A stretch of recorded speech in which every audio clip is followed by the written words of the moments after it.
For this presentation, I will be exploring marketing within the context of the recent Canadian federal election. I will start off with a broad discussion of marketing strategy, quickly followed by more in-depth discussion of segmentation, targeting, and positioning. I will briefly discuss the framework for marketing strategy formation as presented by Dolan.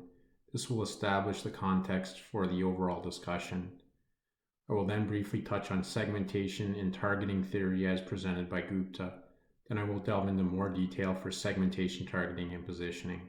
I will conclude with commentary on the effectiveness of an advertising campaign of the Conservative Party of Canada. This exhibit is taken from Dolan's framework for marketing strategy formation. I will briefly describe how each element translates into the context of the recent federal election. For the analysis phase of this schematic, the customer is the voter, the company is the Conservative Party of Canada, the collaborators are conventional and social media, competition are other parties, the Liberals, the NDP, the Green Party, etc. The context is the federal election campaign. For the decision portion of the schematic, I'll next talk about the action plan. This is the marketing mix, the 4 Ps. For value creating, you have product, promotion, and place. For the product, it's the Conservative Party of Canada itself. The place is all conventional media and social media channels. And promotion is the It's Time for You to Get Ahead campaign that I will discuss towards the end of this presentation. And for value capturing, really what you're talking about is capturing votes.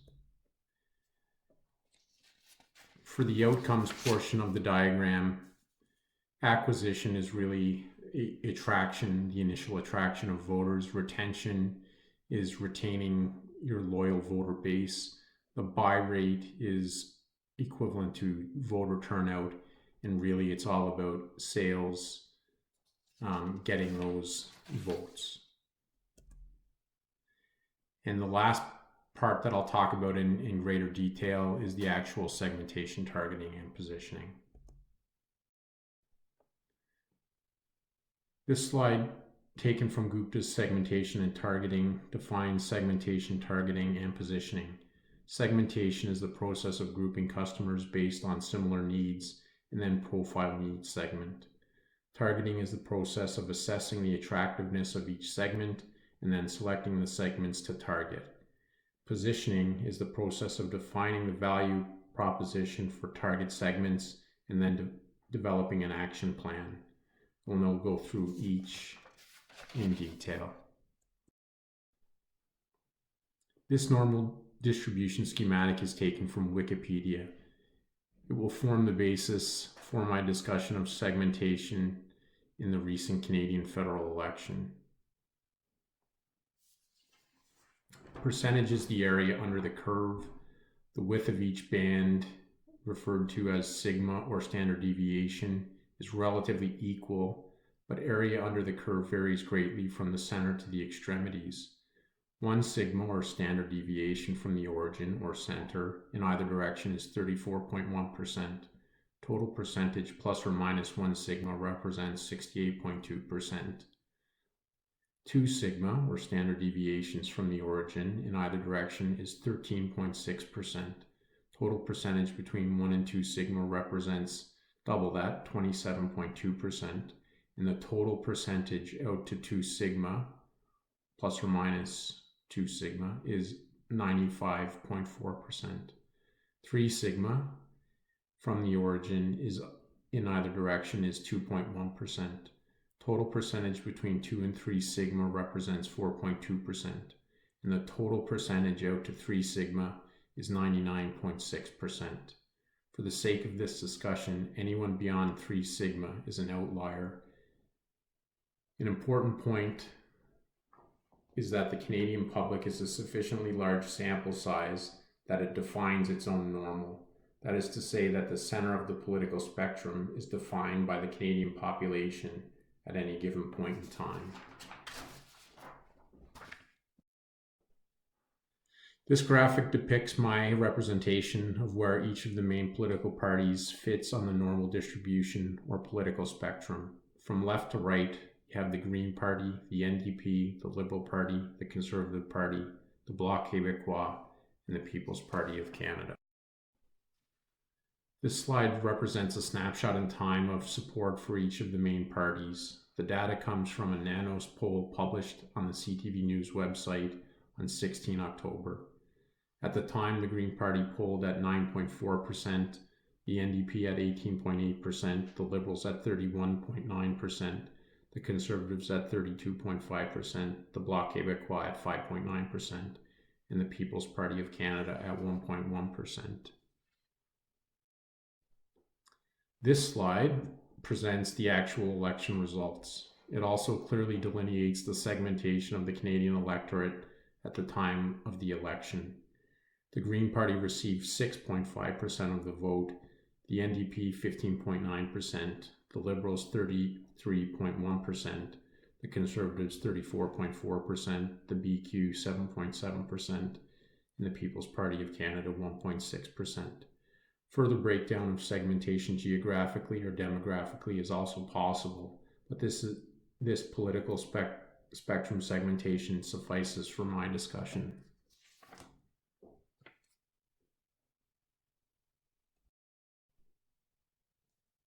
The next few slides speak to targeting. The data on this slide come from a Simon Fraser University website. All Canadian elections are on the website, though only 3 recent elections are shown here for demonstration purposes.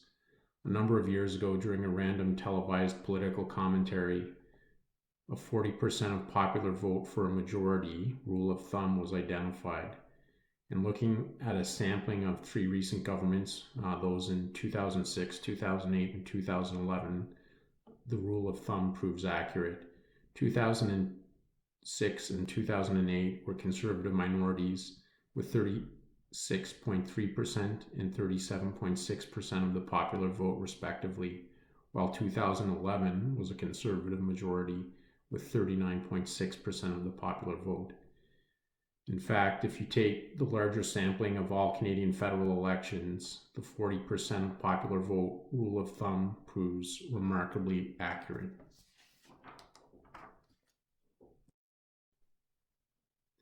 This slide isolates Conservative support to show approximately what part of the spectrum voted for the Conservatives in the recent election. Subsequent slides speak to what targeting adjustments would have been required for the Conservatives to win a majority government. In order to win a majority government, the Conservatives don't really need to be broader based. Rather, they need to shift their existing width of their platform a bit to the left in order to dominate the center of the spectrum. It is the center where the area under the curve is the greatest, and hence where the votes they require to achieve a majority are. The 3 30-second videos that follow are from a Conservative advertising campaign entitled "It's Time for You to Get Ahead." They are a good representation of the desired positioning of the Conservatives in the recent federal election. More discussion, both on positioning and on overall effectiveness of the advertising campaign, will follow. Canadians are tired of the pressure every month just to pay their bills. That's why Conservatives have a plan for you, your kids, and your retirement. For you, we will include a universal tax cut, up to $850 per couple, scrap the tax from home energy bills, and introduce green tax credits for home renovations and transit. I'm Andrew Scheer, and I'm running with a real plan that will put more money in everyone's pocket, because it's time for you to get ahead. Canadians are tired of the pressure every month just to pay their bills. That's why Conservatives have a plan for you, your kids, and your retirement. For your kids, we will provide a tax credit for their arts and sports, boost government contributions to RESPs by 50%, and make maternity leave tax-free. I'm Andrew Scheer, and I'm running with a real plan that will put more money in everyone's pocket, because it's time for you to get ahead. Canadians are tired of the pressure every month just to pay their bills. That's why Conservatives have a plan for you, your kids, and your retirement. For your retirement, we will boost the seniors' age credit by $1,000, lower income taxes on pensions, and scrap the tax from home energy bills. I'm Andrew Scheer, and I'm running with a real plan that will put more money in everyone's pocket. Because it's time for you to get ahead. The attempted positioning of the "It's Time for You to Get Ahead" campaign was clearly aimed at the middle of the political spectrum.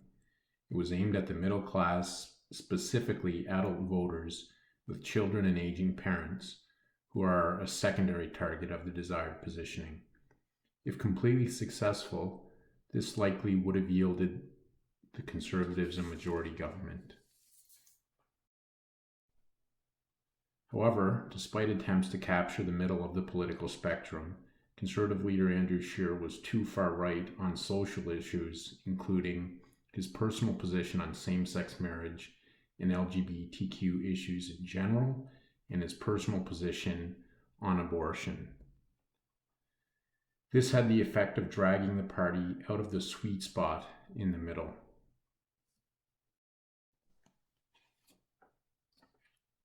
The Liberals should have been reduced more in width and pushed further to the left by a litany of scandals.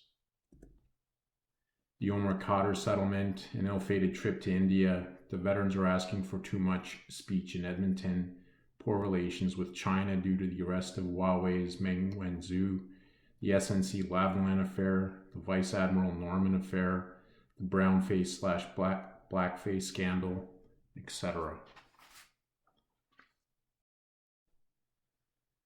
But the center continued to be occupied by the Liberals, with the result that they managed to win a minority government despite losing the popular vote. In the end, despite careful segmentation, targeting, and positioning planning, the Conservatives lost the election largely due to the positioning of its leader, Andrew Scheer.